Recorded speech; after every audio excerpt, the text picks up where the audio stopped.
클릭해 주셔서 감사합니다. 오늘도 즐거운 하루 보내세요. 구독과 좋아요는 큰 힘이 됩니다. 첫 번째 이야기. 눈앞에서 아내를 빼앗긴 장님의 비극. 옛날 산등성이가 부드럽게 겹겹이 이어진 고을이 있었습니다. 그 고을의 장님 총각 한 명이 살았지요. 이름은 학돌. 학돌은 눈은 멀었으나 손은 밝았습니다. 대장간 주인의 망치 소리를 듣고 쇠의 새글 소리로 맞추었고 집신을 삼을 때면 발을 올려놓기 전에 어디가 다를지 먼저 짚어냈습니다. 사람들은 혀를 찼습니다. 저 총각 눈은 멀었는데 손끝이 아주 귀신이네. 그래도 장님 아닌가? 혼자 살면 누가 밥을 해주나? 말은 그렇게 하면서도 사람들이 마루짱 삐걱거리는 소리를 내며 학돌에게 일을 맡기는 일은 잦았습니다. 대신 품삯은 늘 한 푼씩 모자랐지요. 어르신, 어제 약속하신 품값이. 에이, 네가 놓친 데가 있다. 귀로만 듣고 했다지 않냐? 다음에 더 얹어주마. 그런 날이면 학돌은 숨을 길게 들이마시고 고개를 숙였습니다. 서러운 마음이 모굴대에 걸렸지만 소리로 방향을 가늠해 조용히 걸을 뿐이었습니다. 학돌에게는 어머니가 없었습니다. 병으로 일찍 떠났지요. 그를 키워준 이는 동네 할미 과부 봉씨였습니다. 봉씨는 학돌의 손에 그물코 묶는 법, 항아리 깨진 입을 감싸는 새끼 꼬는 법, 문턱을 넘을 때 발끝으로 모서리를 찾는 법을 가르쳐 주었습니다. 학돌아, 한숨이 목에서 도로 올라오거든 혀끝으로 눌러라. 한숨은 입 밖으로 나가면 사람들 손에 잡힌다. 예, 어머니. 학돌은 낮에는 남의 일, 밤에는 봉씨와 마당의 솔방울 줍기로 살림을 이었습니다. 그가 유일하게 즐기는 것은 나무 다듬기였습니다. 소리가 맑은 나뭇결을 만지면 학돌의 얼굴에 빛이 났습니다. 손끝으로 사람 얼굴 모양, 매와 가지, 배 한 척을 깎아내면 아이들이 몰려들곤 했지요. 형, 입에는 왜 기울지 않아? 배 밑바닥 한가운데에 보이지 않는 돌을 하나 깔았다. 귀로 들으면 알지. 어떻게 귀로 들어? 물소리를 손으로 잡고 그 소리를 귀에 올리면 된다. 그런 학돌에게도 속마음이 있었습니다. 나도 집이 있었으면, 나도 누구의 이름을 불러 저녁을 먹었으면. 그러나 그는 그 생각을 혀끝으로 눌렀습니다. 봉씨의 말대로였지요. 그해 봄 마을에 새로운 소문이 돌았습니다. 산 너머 큰 집에서 큰 딸의 혼처를 구한다더라. 사람들은 술잔을 돌리며 말끝을 길게 느렸지요. 큰집 딸이 글도 읽고 배도 잘 짠다더라. 혼처가 쉽겠나? 눈 밝은 사내들이 줄을 서겠다. 그 소문이 학돌의 귀에도 들어왔습니다. 학돌은 그저 웃었습니다. 내 인연이 어디 있을까? 나는 눈이 멀었는데. 그때부터 누군가가 학돌을 자꾸 찾아왔습니다. 입에 꿀 바른 말씨, 발소리는 가볍고 웃음은 번지르르한 사내. 사람들은 그를 선왕장수 혹은 말꾼 셋째라 불렀습니다. 이 이야기에서는 그를 추남이라 부르겠습니다. 학돌 형님, 형님 손끝, 솜씨가 말 제일이우. 큰 집에 문살새로 짜들인다 카던디, 형님이 하면 딱이지라. 나는 눈이 어두워 길이 멉니다. 낄낄, 내가 손이 있지 않소. 형님 손을 붙잡고 가면 산도 길이지요. 추남의 말은 달았고 발길은 빠르고 눈빛은 얕았습니다. 학돌은 그걸 소리로 느꼈습니다. 하지만 사람의 손을 먼저 내미는 일을 거절하기는 어려웠습니다. 학돌아, 저 사내의 웃음은 앞니로만 웃는다. 어머니, 저는 손으로 귀를 잡고 귀로 색을 가립니다. 나를 해치려 들지는 않겠지요. 한숨은 혀끝으로 눌러라. 하지만 귀끝은 세워둬라. 학돌은 고개를 숙이고 손에 새끼를 감은 채 하늘을 올려다보았습니다. 그의 하늘은 소리와 바람으로만 이루어져 있었지요. 며칠 뒤 큰 집에서 사람이 내려왔습니다. 문살리를 보고 싶다 하며 만들어 볼 것을 청했습니다. 학돌은 참나무 너를 만져보고 결 따라 칼을 대고 면을 맞대어 소리로 틈을 찾았습니다. 칼이 사각, 대패가 색, 손끝이 툭. 일감이 한 벌 나왔지요. 이야, 틈새가 없네. 빛도 못 새겠다. 그렇죠. 이 형님 솜씨가 이래요. 사람이 눈이 멀면 뭐합니까?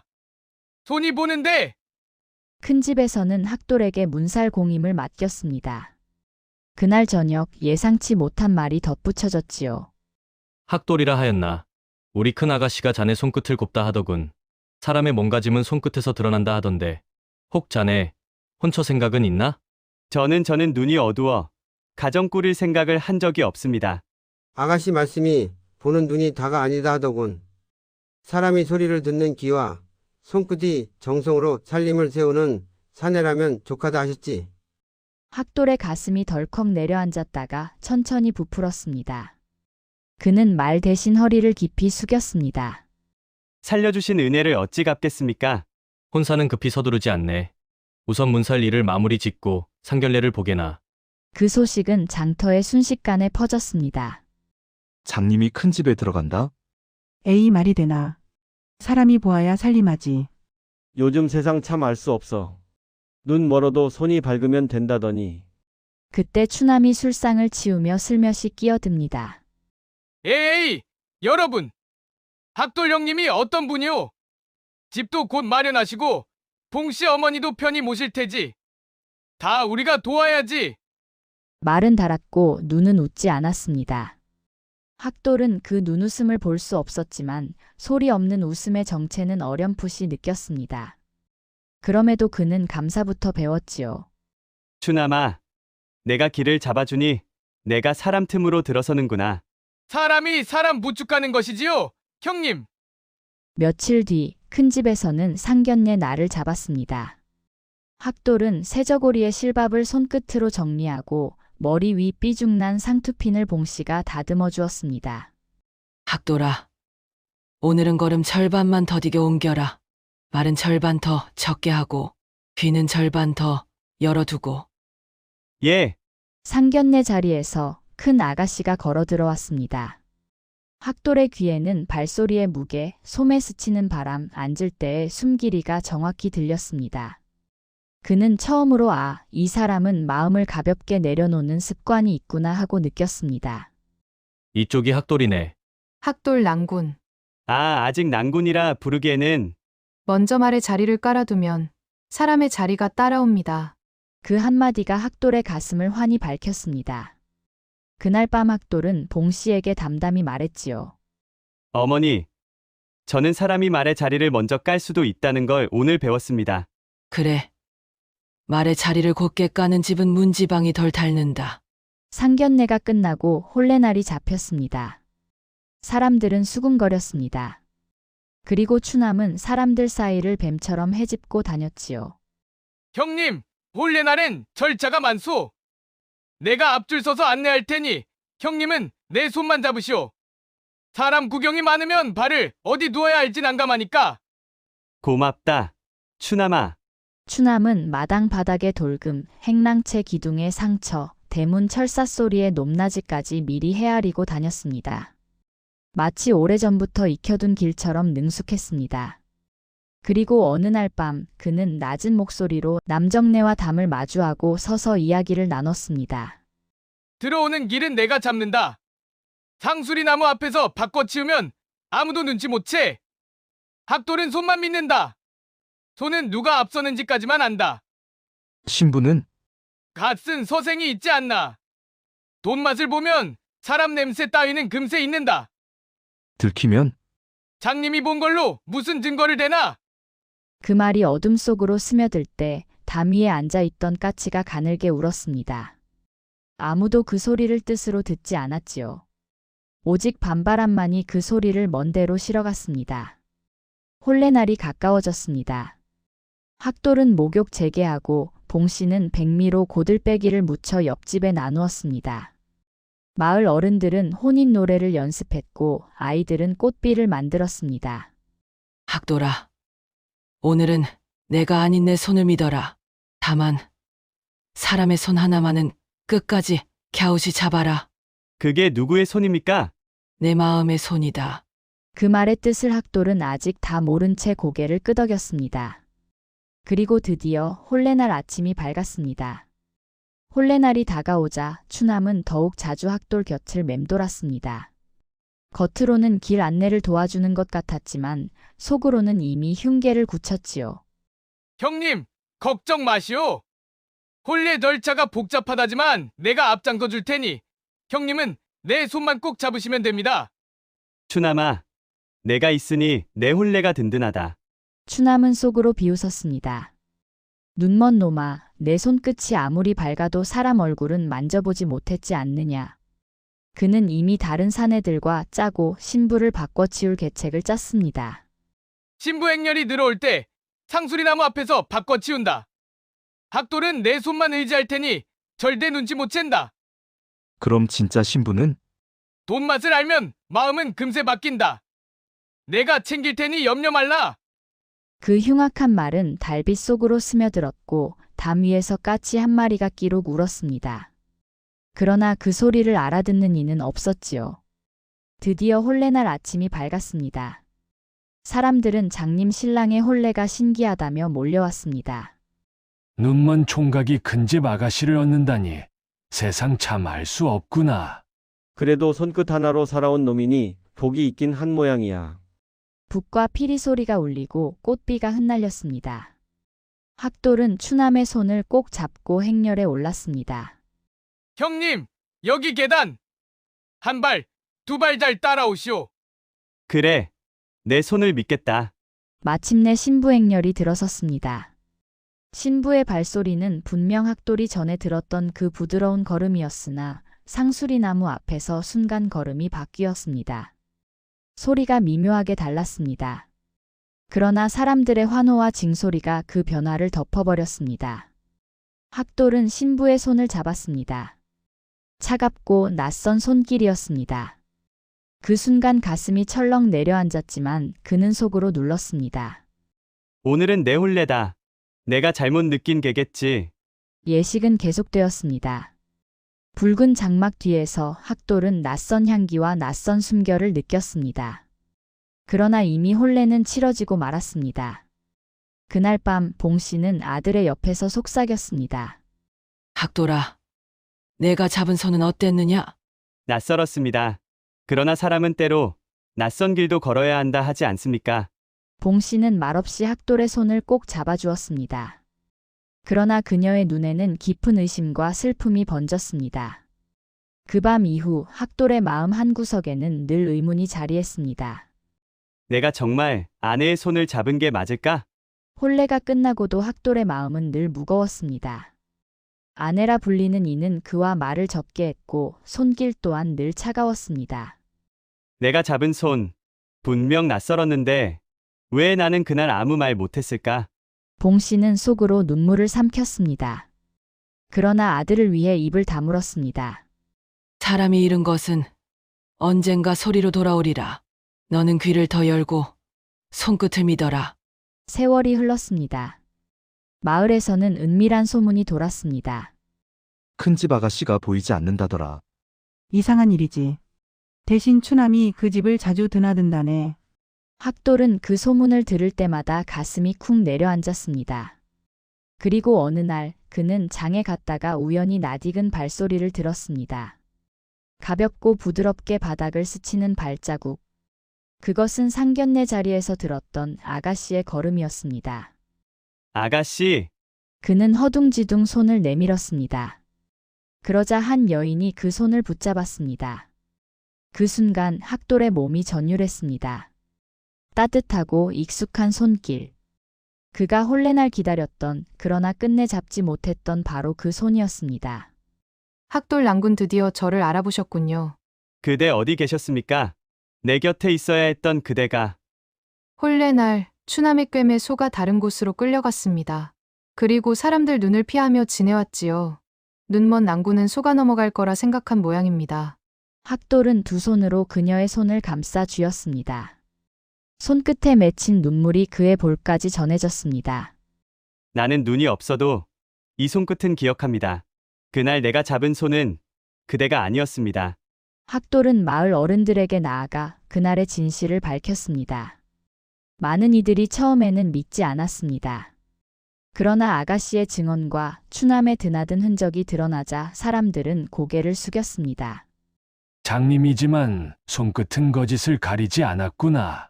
추남의 혀는 달았으나 뱃속엔 칼이 있었지. 결국 추남은 마을에서 쫓겨났습니다. 그리고 학돌은 잃었던 아내와 다시 함께 살게 되었습니다. 그들의 집은 크지 않았지만 손끝의 정성과 마음의 귀로 지탱하는 살림이었기에 누구보다 단단했습니다. 나는 눈이 없어도 손과 귀로 세상을 봅니다. 사람의 눈은 거짓에 속을 수 있지만 손끝의 기억은 속지 않습니다. 이 이야기는 우리에게 오래된 가르침을 남깁니다. 구밀복검. 입은 달콤하되 뱃속에는 칼을 품는다. 호사다마. 좋은 일에는 언제나 마가 따른다. 사람의 눈은 흔들려도 손끝의 진실은 남습니다. 그러니 사람의 말보다 그 마음의 결을 살피라는 가르침이 아니겠습니까? 두 번째 이야기. 혼례 첫날 밤 신부의 소름 돋는 정체. 옛날 옛적 산과 들이 푸르고 안개가 자욱한 작은 마을에 이름 없는 가난한 총각이 살고 있었습니다. 총각은 부모님을 일찍 여의고 홀로 농사일을 하며 살아왔습니다. 그런 그가 드디어 혼례를 치르게 되었습니다. 마을 사람들은 모두 축하해 주었지요. 총각아, 고생 많았다. 이제 내 가정도 행복하게 꾸리거라. 그래, 그대도 이제 장가가니 든든하겠구나. 총각은 기쁨과 설렘으로 가슴이 벅찼습니다. 신부는 고운 모습에 마음씨도 착하다는 소문이 자자했기에 총각은 그날 밤을 손꼽아 기다렸습니다. 밤이 깊어 혼례를 마친 총각은 신방에 들어섰습니다. 방 안에는 은은한 등잔불이 깜박이며 신부의 가녀린 모습이 비쳤습니다. 총각은 수줍게 말을 건넸습니다. 오늘부터 당신은 나의 아내요. 나 같은 서툰 사내를 받아주어 고맙소. 그러나 신부는 아무 말도 하지 않았습니다. 대답 대신 천천히 총각 곁으로 다가와 자리에 누웠습니다. 총각은 이상히 여겼지만 첫날 밤이라 부끄러워서 그런가 보다 하고 웃으며 말했습니다. 부끄러움이 많은 사람이구려 허나 괜찮소. 천천히 마음을 열어주면 되지. 총각은 살며시 신부의 얼굴을 확인하려 했습니다. 그러나 등잔불이 흔들리며 비춘 그 얼굴은 아무것도 없었습니다. 눈도 코도 입도 없는 매끄럽고 창백한 하얀 얼굴. 총각은 순간 온몸이 굳어버렸습니다. 아, 이게 무슨 일인가. 그는 비명을 지르려 했으나 목소리가 나오지 않았습니다. 얼굴 없는 처녀는 조용히 그의 곁에 누워 숨소리조차 내지 않았습니다. 그렇게 밤은 지나갔습니다. 닭이 울고 햇살이 비쳤을 때 총각은 깜짝 놀라 눈을 떴습니다. 옆자리는 비어 있었고 흔적조차 남아있지 않았습니다. 총각은 머리를 싸쥐고 중얼거렸습니다. 어제 본 것이 꿈이었단 말인가? 아니, 너무나도 생생했는데. 그는 두려움과 혼란 속에 하루를 보냈습니다. 그러나 그날 밤, 총각은 일부러 등잔불을 끄고 기다렸습니다. 그는 마음속으로 기도했습니다. 부디 아무 일도 없기를, 오늘은 제발 평온하기를. 하지만 자정이 가까워지자 방문이 삐걱 열리며 서늘한 바람이 들어왔습니다. 그리고 얼굴 없는 처녀가 다시 나타났습니다. 총각은 떨리는 목소리로 외쳤습니다. 누구시오? 대체 누구란 말이오? 처녀는 대답하지 않았습니다. 그저 총각 곁에 와서 가만히 누워 있었습니다. 총각은 겁에 질려 이불을 덮고 눈을 감았습니다. 그러나 등 뒤에서 느껴지는 기묘한 기운에 한숨도 잘 수 없었습니다. 다음 날 밤 총각은 더 이상 견디지 못하고 용기를 내어 물었습니다. 대체 왜 나에게 오는 것이오? 내 아내는 어디 갔단 말이오? 그러자 처음으로 처녀의 입술이 열렸습니다. 아주 낮고 서늘한 목소리가 흘러나왔습니다. 나는 내 아내가 아니다. 총각은 숨이 막혔습니다. 그렇다면 그대는 누구란 말이오? 처녀는 고개를 떨군 채 다시는 말하지 않았습니다. 방 안에는 그저 무거운 침묵만 흘렀습니다. 이상한 일은 매일 밤 반복되었습니다. 밤마다 나타나서 총각 곁에 누우나 아무 말도 하지 않고 새벽이 되면 사라져 버리는 얼굴 없는 처녀. 총각은 점점 기력이 쇠해갔습니다. 낮에는 두려움에 떨며 사람들을 피했고 밤에는 공포 속에서 잠을 이루지 못했습니다. 마을 사람들은 수군거렸습니다. 저 총각 얼굴이 파리해진 것 좀 보라. 혹시 귀신이 쓰인 건 아닐까? 총각은 아무 말도 하지 못했습니다. 자신이 본 것이 정말 귀신인지 아니면 미쳐가는 것인지 알 수 없었기 때문입니다. 그렇게 일주일이 흘렀습니다. 밤마다 찾아오는 얼굴 없는 처녀, 그리고 점점 미쳐가는 총각. 과연 그녀의 정체는 무엇이며 총각은 이 기이한 밤을 어떻게 이겨낼 수 있을까요? 이제 이야기는 점점 더 깊고 어둡게 흘러가게 됩니다. 얼굴 없는 처녀가 나타난 지 어느덧 일주일. 총각은 낮에도 웃지 못했습니다. 눈 밑은 검게 꺼졌고 입술은 바짝 말라 있었습니다. 사람들은 그를 보며 웅성거렸습니다. 아이고, 총각 얼굴이 왜 저리 말랐대? 글쎄 말이야. 장가간 지 얼마 안 됐다더니 밤마다 잠을 못 자는 모양이구먼. 혹시 신부한테 애정 공세 심한 거 아냐? 사람들은 웃으며 농담했지만 총각의 눈빛은 죽은 듯 어두웠습니다. 총각의 노모는 아들의 수척해진 얼굴을 보고는 깊은 한숨을 내쉬었습니다. 얘야, 대체 무슨 일이냐? 장가간 첫날 밤부터 얼굴이 저리 초췌해서야. 무슨 병이라도 걸린 게냐? 총각은 잠시 망설이다가 떨리는 목소리로 속내를 털어놓았습니다. 어머니 밤마다 이상한 처녀가 제 방에 들어옵니다. 그녀는 제 아내가 아니옵니다. 얼굴조차 없는 기이한 존재입니다. 어머니는 눈이 휘둥그레졌습니다. 뭐라고? 얼굴이 없는 처녀라니, 설마 그 전설이... 무슨 말씀입니까, 어머니? 어머니는 손사래를 치며 고개를 저었습니다. 아니다. 내게 겁주려는 게 아니다. 허나 이 마을에는 오래전부터 내려오는 이야기가 있단다. 옛날 이 마을에는 가난하지만 고운 처녀가 있었습니다. 그녀는 억지 혼인을 강요받다가 혼례날 밤 비극을 맞이했다는 이야기였습니다. 어머니는 목소리를 낮추며 속삭였습니다. 그 처녀는 억울하게 죽은 뒤 밤마다 신방을 떠돌았다고 한다. 사람들은 그녀의 얼굴이 사라져버려 누구인지 알 수 없었다고 전하지. 그래서 얼굴 없는 처녀라 불렀단다. 총각은 온몸이 오싹해졌습니다. 그렇다면 제게 오는 여인은 바로 그 원혼이란 말입니까? 어머니는 떨리는 손으로 아들의 손을 잡았습니다. 얘야, 원혼에게 휘말리면 살아남기 어렵다. 밤마다 오는 그 처녀를 피해야 한다. 부디 스님을 찾아가 자초지종을 물어보거라. 며칠 뒤 소문은 마을 전체로 퍼졌습니다. 총각 집에 귀신이 드나든다더라. 밤마다 얼굴 없는 여자가 나타난다지? 아이고 무섭다. 옛날 그 억울한 처녀의 원혼이 아닐까. 하긴 그 이야기가 헛소문만은 아니었을 게야. 사람들은 총각 집 앞을 지나가며 손가락질을 했습니다. 총각은 더욱 고개를 숙이고 다닐 수밖에 없었습니다. 총각은 결국 산속 절을 찾아갔습니다. 절은 안개 속에 잠겨 신비롭고도 음산한 기운을 풍겼습니다. 그곳에서 노승을 만났습니다. 노승은 총각을 찬찬히 바라보더니 고개를 끄덕였습니다. 네 얼굴빛이 사나운 기운에 잠식되었구나. 말해보거라. 무슨 일인가? 총각은 울먹이며 모든 일을 털어놓았습니다. 노승은 잠시 눈을 감고 연부를 외더니 낮은 목소리로 말했습니다. 총각은 벌벌 떨며 물었습니다.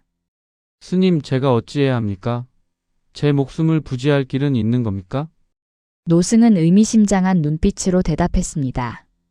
그대가 그녀의 사연을 들어주어야 한다. 그리고 억울함을 풀 수 있는 길을 찾아야 하네. 다만 그녀의 입을 열게 하는 것은 쉽지 않을 것이야. 총각은 절을 떠나며 혼란에 빠졌습니다. 밤마다 찾아오는 얼굴 없는 처녀. 그녀가 말한 단 한마디. 나는 내 아내가 아니다. 그 말 속에는 어떤 슬픈 사연이 숨어 있는 걸까? 총각은 두려움에 떨면서도 어쩐지 그 처녀의 눈물 어린 침묵이 떠올라 가슴이 아려왔습니다. 마을은 소문으로 떠들썩했고 총각은 점점 고립되었습니다. 그러나 그는 이제 알았습니다. 이 모든 기이한 사건은 오래전 비극으로 죽은 한 처녀의 원혼과 관련되어 있다는 것을. 이제 총각은 결심했습니다. 그녀의 사연을 들어야 한다. 그렇지 않으면 나도 이대로 사라지고 말 것이다. 다음 장에서 드디어 총각은 얼굴 없는 처녀에게 직접 사연을 묻기로 결심합니다. 그 순간 그녀의 목소리가 처음으로 또렷하게 울려 퍼지게 되지요. 밤은 또다시 찾아왔습니다.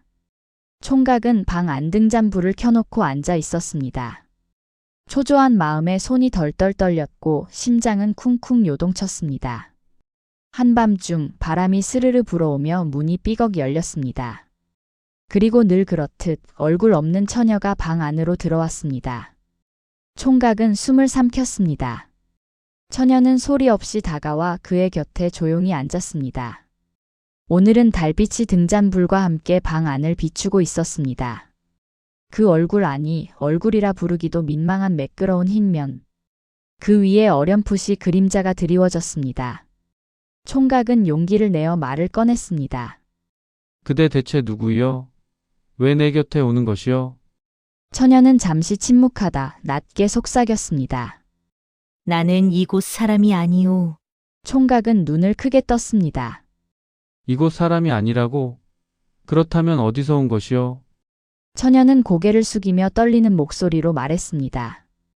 나는 이 마을에서 혼례를 치르던 처녀였소. 그러나 그날 밤 나는 얼굴을 잃었지. 총각은 등골이 서늘해졌습니다. 혼례를 치르던 처녀가 얼굴을 잃었다니. 그 말은 무엇을 뜻하는 것일까? 총각은 조심스럽게 물었습니다. 그대가 옛날 그 비극의 주인공이란 말이요? 처녀는 대답하지 않았습니다. 대신 흰 얼굴에서 눈물처럼 맑은 물방울이 흘러내렸습니다. 나는 사랑하지도 않는 사내에게 억지로 시집을 가야 했소.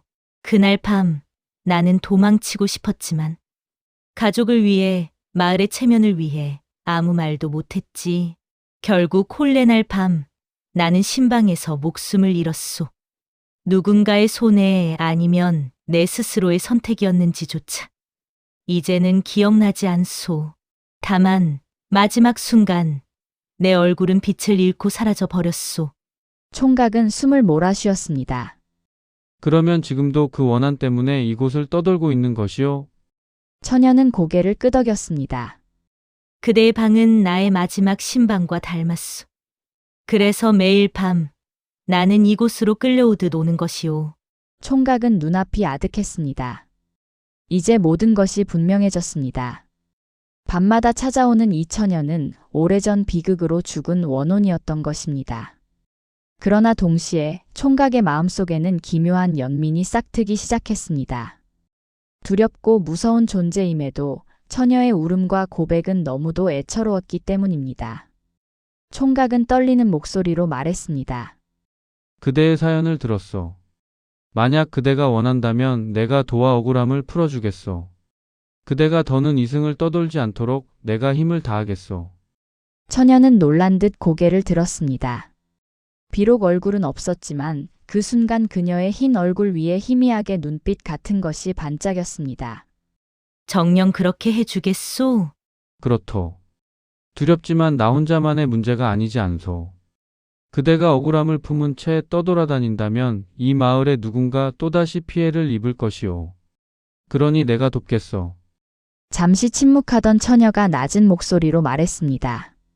그러면 세 가지를 해주시오. 첫째, 내 죽음의 진실을 찾아주시오. 둘째, 나를 억지로 묶었던 혼례의 굴레를 끊어주시오. 셋째, 나를 기억해 주시오. 이름 없는 얼굴 없는 영혼으로 남지 않게. 총각은 크게 숨을 들이켰습니다. 약속하오. 그대의 사연을 풀어주고 반드시 그대를 기억하겠소. 그날 이후 처녀는 예전처럼 침묵만 지키지 않았습니다. 밤마다 찾아와 조금씩 자신의 과거를 이야기했습니다. 총각은 두려움 속에서도 그녀의 목소리를 귀 기울여 들었습니다. 이제 이 기묘한 만남은 단순한 공포가 아니라 비극을 풀기 위한 여정으로 바뀌고 있었습니다. 총각은 마음을 다잡았습니다. 두렵지만 도망칠 수는 없다. 그녀의 죽음이 무엇 때문이었는지 반드시 밝혀야 한다. 총각은 어머니께 다시 물었습니다. 어머니 예전에 이 마을에서 혼례날 죽은 처녀가 있었다고 하셨지요. 그 이야기를 더 자세히 들려주십시오. 어머니는 얼굴빛이 굳었습니다. 그 이야기는 오래된 금기다. 괜히 입에 올리면 재앙이 따른다고들 하지 않느냐. 하지만 어머니 이미 그녀가 제게 찾아오고 있습니다. 더는 피할 수 없습니다. 진실을 알아야 합니다. 잠시 침묵하던 어머니가 깊은 한숨을 내쉬며 입을 열었습니다. 옛날 마을 유지의 집에 한 처녀가 시집을 갔단다. 그녀는 가난했지만 마음씨가 곱고 얼굴도 어여뻤다. 그러나 혼례날 밤 그만 신방에서 숨진 채 발견되었다. 총각은 숨을 죽였습니다. 사람들은 뭐라 했습니까? 누가 죽였다고 했습니까? 아무도 말하지 못했다. 유지 집안의 권세가 두려워서 모두 입을 닫아버렸지. 그리하여 처녀의 혼은 풀리지 못하고 떠돌게 된 것이다. 총각은 두 주먹을 움켜쥐었습니다. 억울하게 죽은 처녀의 사연, 그리고 침묵한 마을 사람들. 그는 분노와 연민으로 가슴이 뜨거워졌습니다. 총각은 장터로 나가 사람들에게 은근히 물었습니다. 옛날 유지 집안에서 혼례를 치르다 죽은 처녀 이야기를 들어본 적 있습니까? 사람들은 눈치를 보며 서로 얼굴만 바라봤습니다. 그런 예질은 있는 게 좋지. 쓸데없이 캐묻다간 화를 입을 게야. 맞아. 괜히 그 집안 험담했다가 무슨 봉변을 당할 줄 알고. 그래도 들은 말이 있긴 하지. 그날 밤 처녀가 스스로 목숨을 끊은 게 아니라 누군가 목을 조른 흔적이 있었다고. 사람들은 곧바로 입을 다물었습니다. 총각이 더 캐묻자 모두 흩어져 버렸습니다. 총각은 장터 한복판에 홀로 남았습니다. 그는 생각했습니다. 분명 무언가 숨기고 있다. 이 마을은 진실을 두려워하고 있다. 그날 밤 처녀는 다시 나타났습니다. 총각은 그녀에게 말했습니다. 그대의 죽음에는 타인의 손이 닿아 있었다는 소문이 있어. 혹시 기억나는 것이 있어? 처녀는 고개를 저었습니다. 마지막 순간은 안개처럼 흐릿하오. 숨이 막히는 듯 답답했고 그 뒤로는 아무것도 기억나지 않소. 다만 신방에 들어온 발자국 소리만은 분명히 들었소. 그것은 신랑의 발자국이 아니었소. 총각은 소름이 돋았습니다. 그렇다면 누군가 의도적으로 그대를 죽였다는 말이오. 처녀는 눈물처럼 맑은 물방울을 흘렸습니다. 부탁하오. 진실을 밝혀주시오. 나는 억울한 혼이 아니라 이름 있는 사람으로 기억되고 싶소. 총각은 다시 저를 찾아갔습니다. 노승은 그의 얼굴을 보고 고개를 끄덕였습니다. 점점 원혼의 기운이 너를 감싸는구나. 그러나 이제 물러설 수 없을 게다. 진실을 밝히려면 그 집안의 비밀을 파헤쳐야 한다. 그렇다면 제가 죽음을 무릅써야 한다는 말입니까? 노승은 낮은 목소리로 대답했습니다. 두렵더라도 가야 한다. 그대가 아니면 그녀의 혼은 영영 풀리지 못할 것이니. 총각은 이제 확실히 알았습니다. 얼굴 없는 처녀의 죽음 뒤에는 마을 유지 집안의 어두운 비밀이 숨어 있음을. 그는 혼잣말로 다짐했습니다. 비록 내가 이 일로 목숨을 잃더라도 그녀의 한을 풀어주리라. 총각은 드디어 유지집 앞으로 향했습니다. 저택은 마을에서 가장 크고 화려했습니다.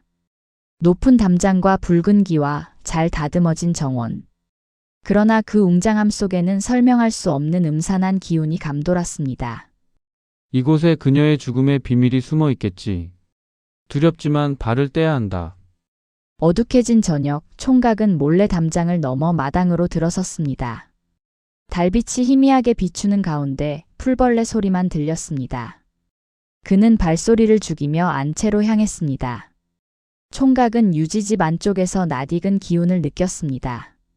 바로 얼굴 없는 처녀가 말하던 마지막 신방과 닮은 곳이었습니다. 그 방은 오래 닫혀 있었는지 거미줄이 드리워져 있었고 먼지가 가득했습니다. 그러나 이 방 안에 무언가가 남아있을 것 같았습니다. 이곳이구나. 그녀가 마지막으로 숨을 거둔 방. 이 안에 진실이 숨어 있을 것이다. 그는 방을 샅샅이 살폈습니다. 방 구석 오래된 장롱 틈에서 녹슨 비녀 하나가 나왔습니다. 비녀 끝에는 마른 피가 얼룩져 있었습니다. 총각은 손에 쥐며 중얼거렸습니다. 이것은 신부가 쓰던 장신구다. 피가 묻어 있다는 건 누군가 이걸로 해쳤다는 뜻 아니겠는가? 그는 등골이 오싹해졌습니다. 그때 발자국 소리가 들려왔습니다. 총각은 재빨리 장롱 뒤에 몸을 숨겼습니다. 문이 삐걱 열리며 중년의 하인이 들어왔습니다. 그는 주변을 살피더니 혼잣말을 했습니다. 이 방은 아직도 귀신 들린 것 같아 섬뜩하구먼. 그날 일이 새어나가면 큰일이지. 차라리 이 방을 불태워 없애버렸으면. 총각은 숨을 죽였습니다. 그 말은 집안 사람들이 처녀의 죽음을 알고 있으면서도 숨기고 있다는 뜻이었습니다. 하인이 나가자 총각은 땀에 젖은 얼굴로 중얼거렸습니다. 역시 그렇구나. 그녀의 죽음은 단순한 사고가 아니었다. 이 집안은 진실을 숨기고 있다. 그날 밤 처녀는 다시 총각 앞에 나타났습니다. 총각은 비녀를 내보였습니다. 이것을 보시오. 그대의 비녀 아닙니까? 처녀는 비녀를 보더니 손을 덜덜 떨었습니다. 맞소. 내 홀레날 머리에 꽂았던 비녀요. 그런데 피가 묻어 있다니. 총각은 단호히 말했습니다. 누군가 이 비녀로 그대를 해친 것이오. 그대는 스스로 죽은 것이 아니라 누군가의 손에 의해. 처녀의 흰 얼굴 위로 다시 눈물이 흘렀습니다. 그래서 나는 얼굴을 잃었구나. 억울하게 죽은 자는 자신의 모습을 잃는다지. 총각은 이제 확신했습니다. 처녀의 죽음은 단순한 전설이 아니라 실제 살인 사건이었던 것입니다. 그러나 범인이 누구인지 왜 그녀를 죽였는지는 여전히 알 수 없었습니다. 비녀 피 숨기는 집안. 진실은 점점 가까워지고 있다. 그러나 그 끝에는 더 큰 어둠이 기다릴지도 모른다. 피 묻은 비녀를 손에 넣은 뒤 총각은 며칠 동안 마을을 돌아다니며 단서를 찾았습니다. 그러나 마을 사람들은 점점 그를 피하기 시작했습니다. 저 총각이 괜히 귀신 일에 휘말린다지. 맞아. 얼굴 없는 처녀가 밤마다 따라다닌다잖아.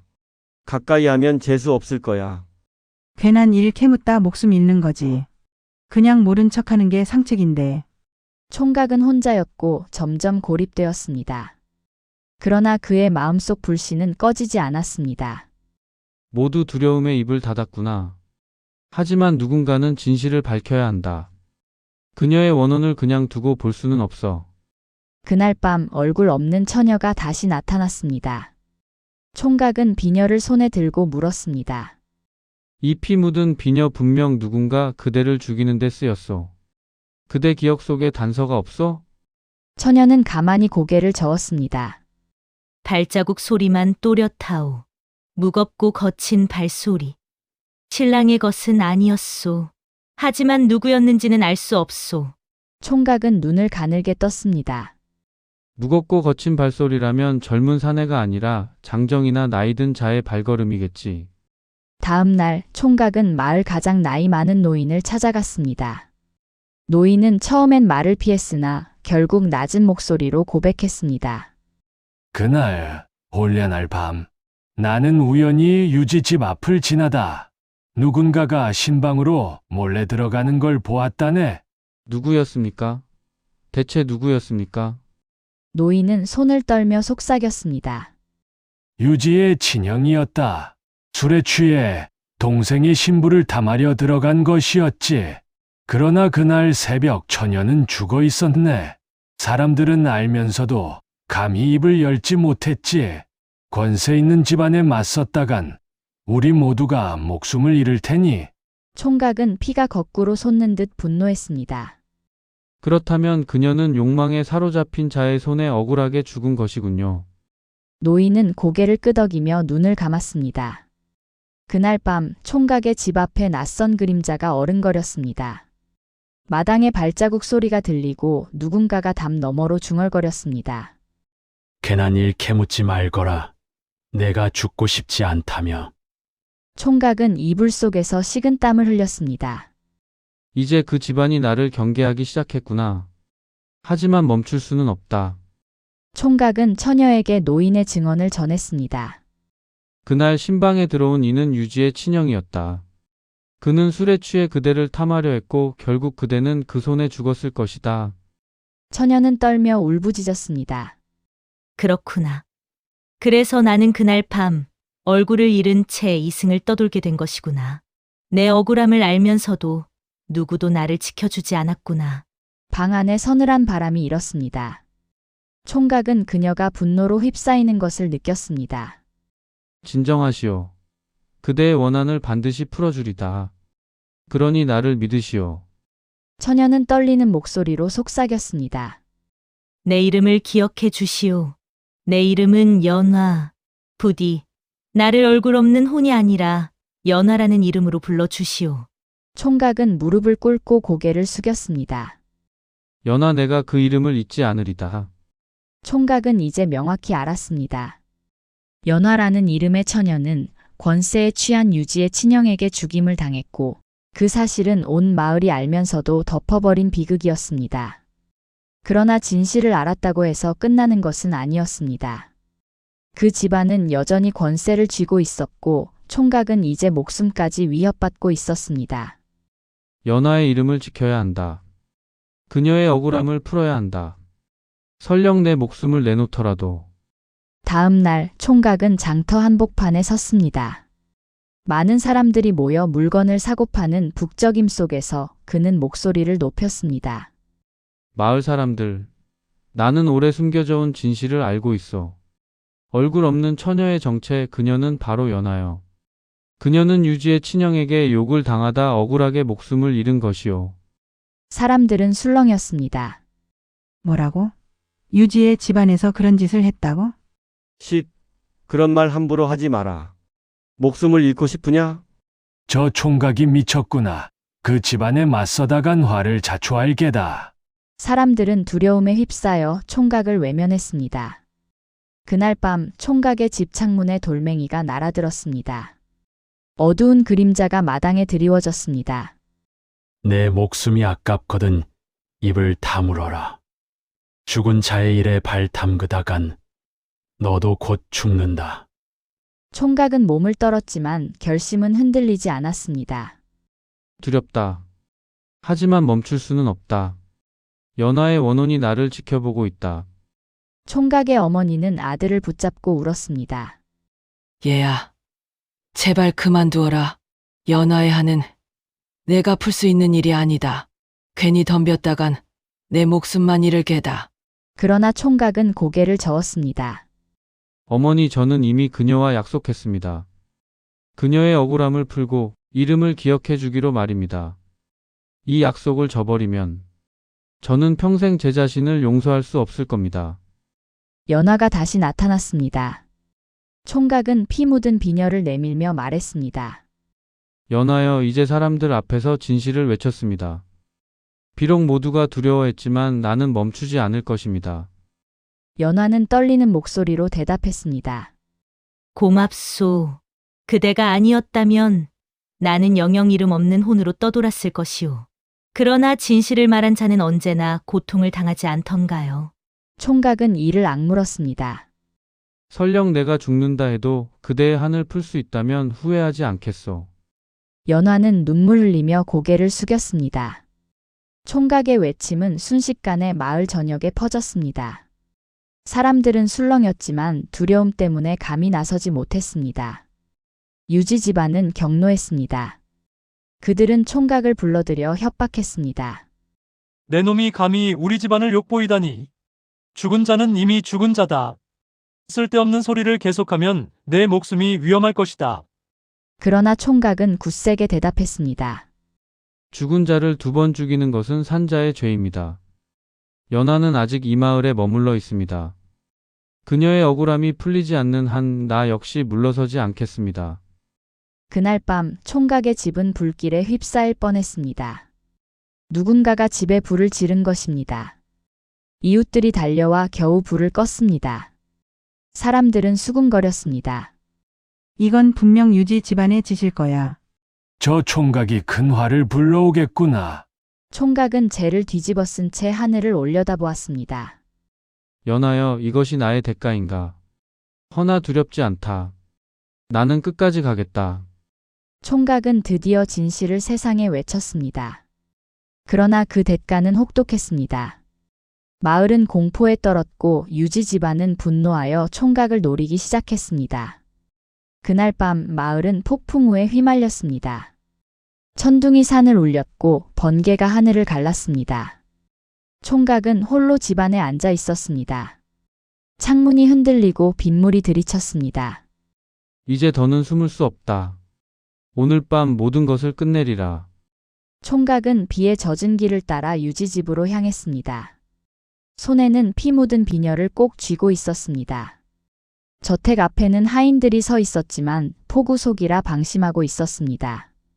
총각은 과감히 문을 두드렸습니다. 유지와 그의 형을 불러내라.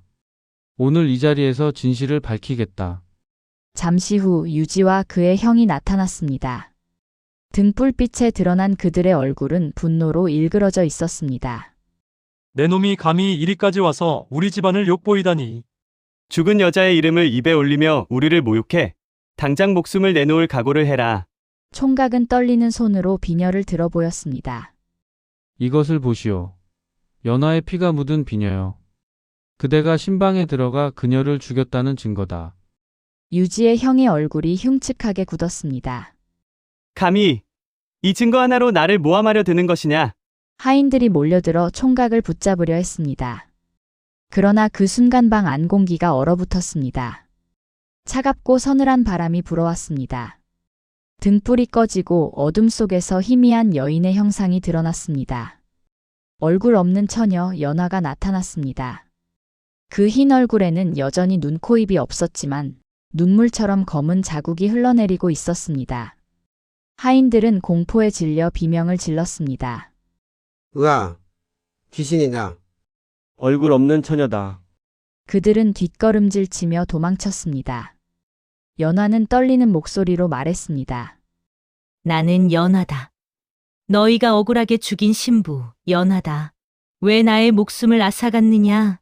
유지의 형은 공포에 질렸지만 이를 악물고 외쳤습니다.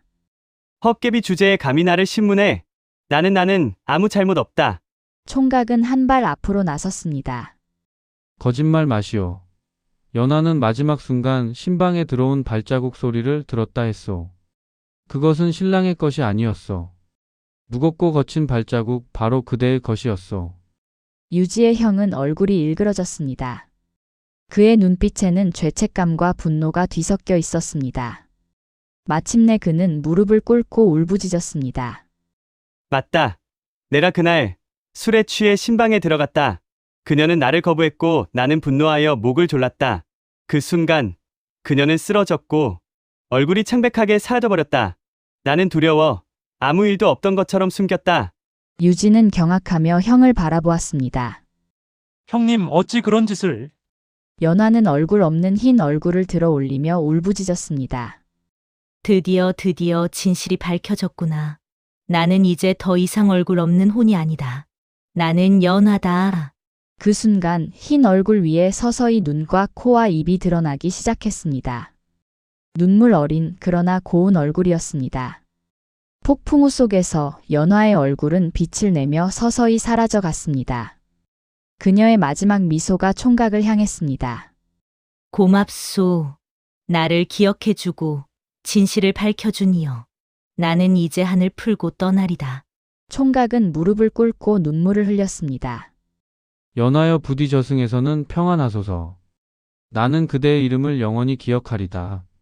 그날 밤 연화의 원호는 마침내 해원하고 떠났습니다. 그러나 진실을 밝힌 대가로 마을은 큰 충격에 휩싸였습니다. 유지의 집안은 몰락했고 사람들은 오랫동안 그 이야기를 잊지 못했습니다. 총각은 비록 고통을 겪었지만 한 여인의 억울한 혼을 풀어준 사내로 기억되었습니다. 얼굴 없는 처녀 연화의 한은 풀렸습니다. 그녀는 이름을 되찾아 평안히 떠났고 총각은 그 약속을 지킨 사내로 마을의 길이 기억되었습니다. 그리고 이 이야기는 지금까지 전해져 내려오며 우리에게 한 가지 큰 교훈을 남겼습니다. 진실은 언젠가 드러난다. 침묵은 죄를 키우고 용기 있는 자만이 원혼을 위로할 수 있다. 세 번째 이야기. 세상에서 사라진 청년 마지막에 남긴 한마디. 옛날 옛적 산세가 깊고 사람의 발길이 드문 곳에 한 청년이 살고 있었습니다. 그의 이름은 길수. 길수는 부모 없이 홀로 자라나 늘 가난에 허덕이며 하루하루를 버텼습니다.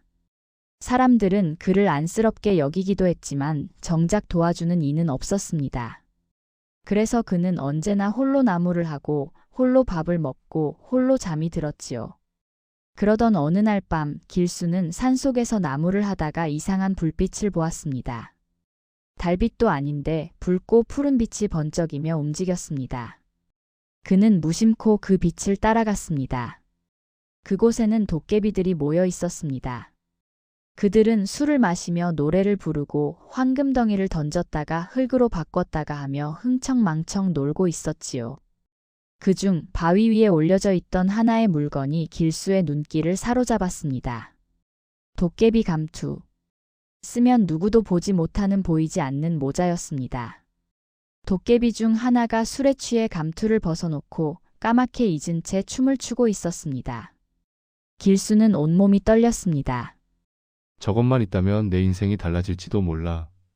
그리고 그는 결국 감투를 집어들어 머리에 눌렀었습니다. 순간 그의 몸은 공기처럼 사라져 버렸습니다. 길수는 감투를 쓴 채 장터로 내려갔습니다. 사람들은 분주히 물건을 사고팔고 흥정하며 웃고 떠들었습니다. 그런데 누구 하나 길수를 보지 못했습니다. 그는 처음으로 자유를 느꼈습니다. 사람들의 눈길에서 벗어난 자유. 아무도 자신을 방해하지 않는 해방감. 하지만 동시에 이상한 고립감이 찾아왔습니다. 사람들 틈에 서 있는데 아무도 자신을 알아보지 못한다는 건 마치 살아있으나 죽은 것과도 같았습니다. 처음에 길수는 감투를 착한 일에만 썼습니다. 가난한 아이의 집에 쌀을 두고 가고 홀로 사는 노인의 마당을 쓸어주고 억울하게 매를 맞는 하인의 손에 몰래 돈을 쥐어주었습니다. 사람들은 정령이 도와주는 게 틀림없다 하며 서로 감탄했지요. 길수는 기뻤습니다. 그러나 그 기쁨은 오래가지 않았습니다. 선행을 해도 누구도 그가 했다는 걸 알지 못했기 때문입니다. 감사 인사도 미소도 따뜻한 손길도 그에게 돌아오지 않았습니다. 밤마다 홀로 감투를 벗으면 집에는 썩은 장작 냄새와 쓸쓸한 침묵만이 있었습니다. 어느 날 그는 부잣집 앞을 지나가다 안마당에서 들려오는 소리를 들었습니다. 내 놈이 또 일을 게을리했느냐? 아닙니다, 주인님. 정말 열심히 했습니다. 그러나 부자는 괜한 화풀이로 하인을 마구 때렸습니다. 길수는 치밀어 오르는 분노를 느꼈습니다. 저런 자가 금은 보화를 쌓아두고 사는구나.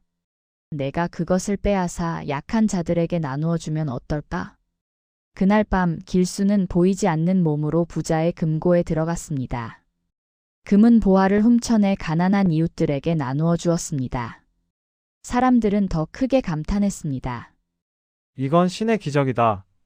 하지만 그날 이후 길수의 마음에 이상한 감정이 자라나기 시작했습니다. 내가 조금쯤 챙긴다고 해서 무슨 큰 잘못일까?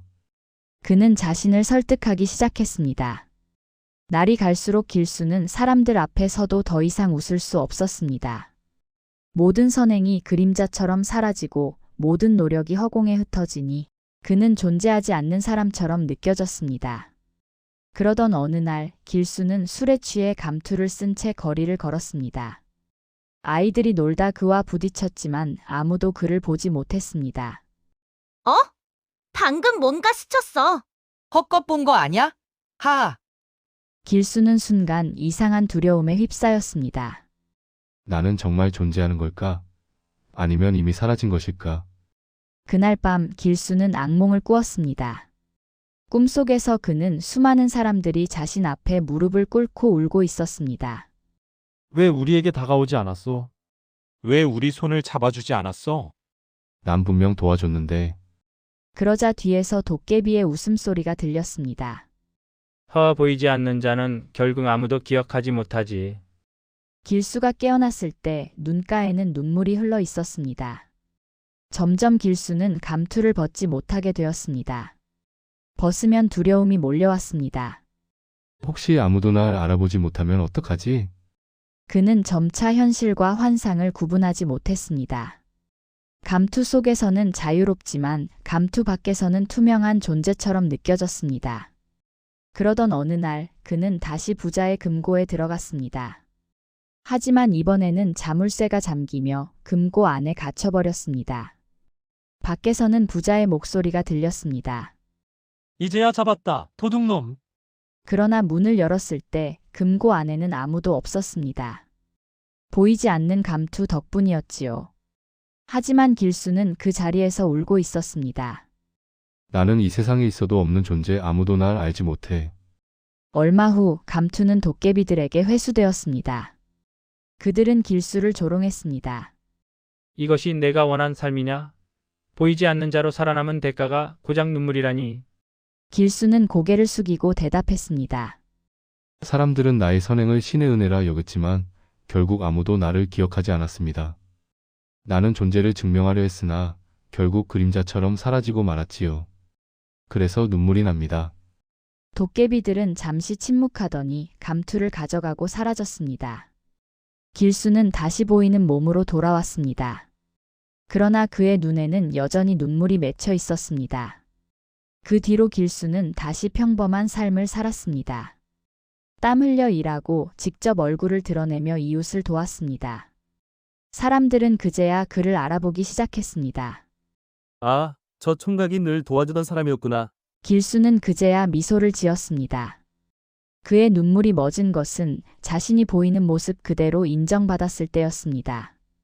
보이지 않는 힘에 기대는 것은 달콤한 유혹 같지만 결국은 고독과 눈물로 끝나기 마련입니다.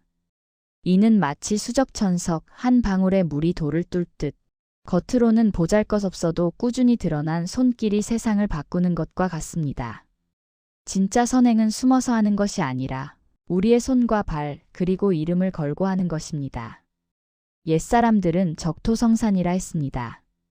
작은 흙이 쌓여 큰 산이 되듯 당당히 드러난 얼굴로 쌓아 올린 작은 선행이 결국 큰 울림을 남기지요. 그러니 혹시 여러분도 세상에 감투를 쓰고 있지는 않습니까? 아무도 몰라준다고 낙심하지 마십시오. 광명정대 밝고 떳떳하게 선을 이어갈 때 비로소 우리의 이름은 오래 기억될 것입니다. 이야기를 들어주셔서 감사합니다. 구독과 좋아요 눌러주시면 정말 감사하겠습니다.